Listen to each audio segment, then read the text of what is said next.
এবার আসি 3 নম্বর ম্যাথে।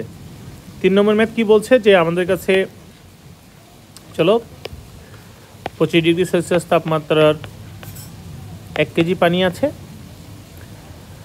সেখানে আমি বরফ ঢালবো এবং এই মিশ্রণটা তাপমাত্রা বানাতে চাচ্ছি 10 ডিগ্রি সেলসিয়াস।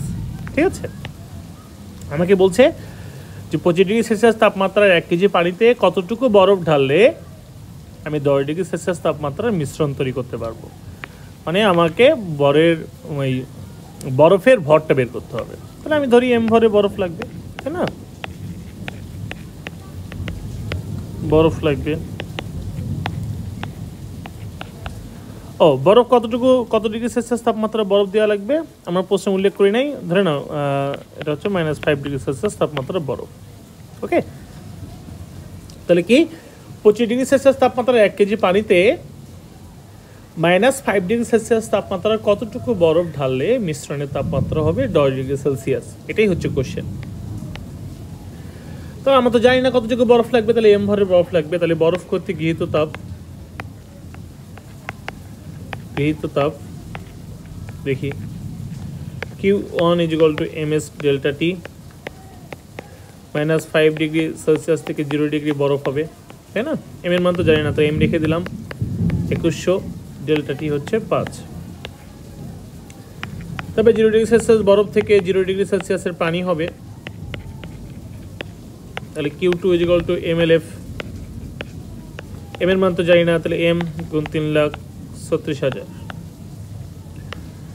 তবে 0 ডিগ্রি সেলসিয়াসের পানি থেকে মিশ্রণের তাপমাত্রা কত বলেছি আমরা? 10 ডিগ্রি পর্যন্ত যাবে। 10 ডিগ্রি সেলসিয়াসের পানি হবে, তাহলে Q3 = ms ডেল্টা টি। এম এর মান তো জানি না, m 4200, ডেল্টা টি হচ্ছে 10।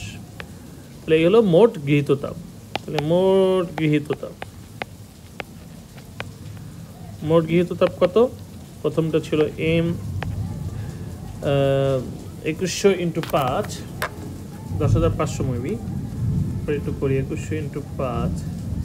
হ্যাঁ, ফার্স্ট আসছে প্রথমটা Q1 আসছে হচ্ছে 10,500 m, পরেরটা আসছে 3,36,000 m, আর পরেরটা আসছে হচ্ছে 42,000 m।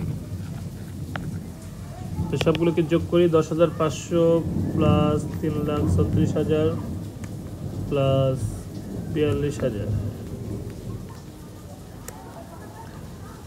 3,88,500 m হয়ে গেল গৃহীত তাপ। এবার হচ্ছে পানি কর্তৃক বর্জিত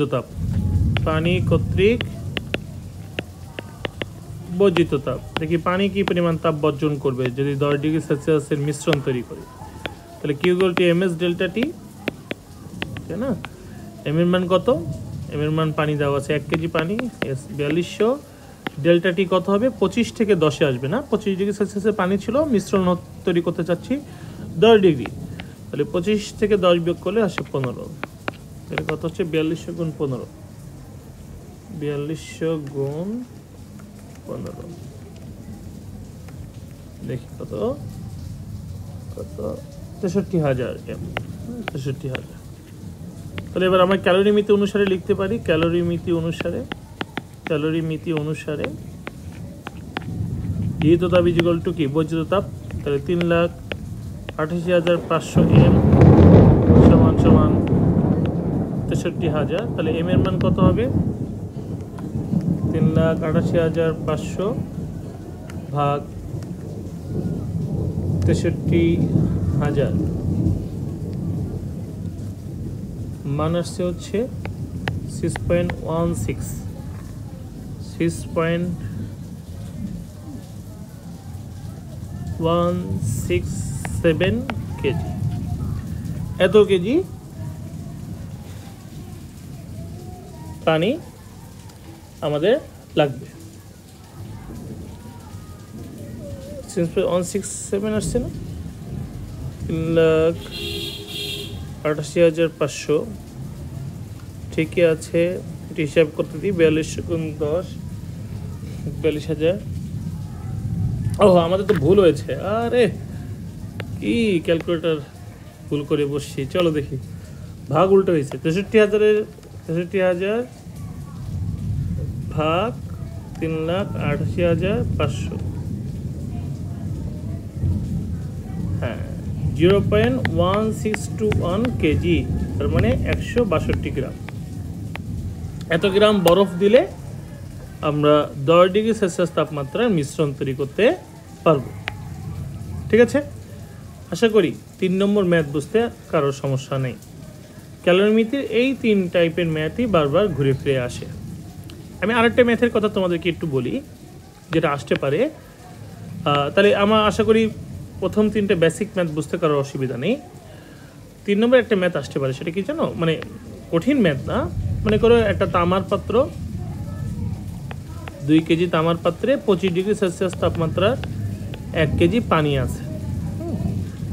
এখানে যদি বরফ ঢালি, তাহলে এখানে কিন্তু তাপ বর্জন করবে 2 জন। একটা হচ্ছে পানিও বর্জন করবে, আবার তামার পাত্র বর্জন করবে। ঠিক আছে, এটা মাথায় রেখো। কারণ 25 ডিগ্রি সেলসিয়াস পানি যদি তামার পাত্রে রাখা হয়, তাহলে তামার পাত্রেরও তাপমাত্রা কত? 25 ডিগ্রি। তাহলে স্বাভাবিকভাবেই যখন আমরা পানির বরফ ঢালবো, তখন পাত্রও কী হবে? ঠান্ডা হয়ে যাবে। তাহলে পাত্রও তাপ বর্জন করবে, পানিও তাপ বর্জন করবে। তখন বর্জিত তাপ 2টা আসবে, পানি কর্তৃক বর্জিত তাপ এবং তামার পাত্র কর্তৃক বর্জিত তাপ। আমাদের যে কনসেপ্ট বুকের লেটেস্ট যেটা দেওয়া হয়েছিল 6 অধ্যায়ের এমসিকিউ শিট সহ, প্রথমটা অনেক ভুল ছিল।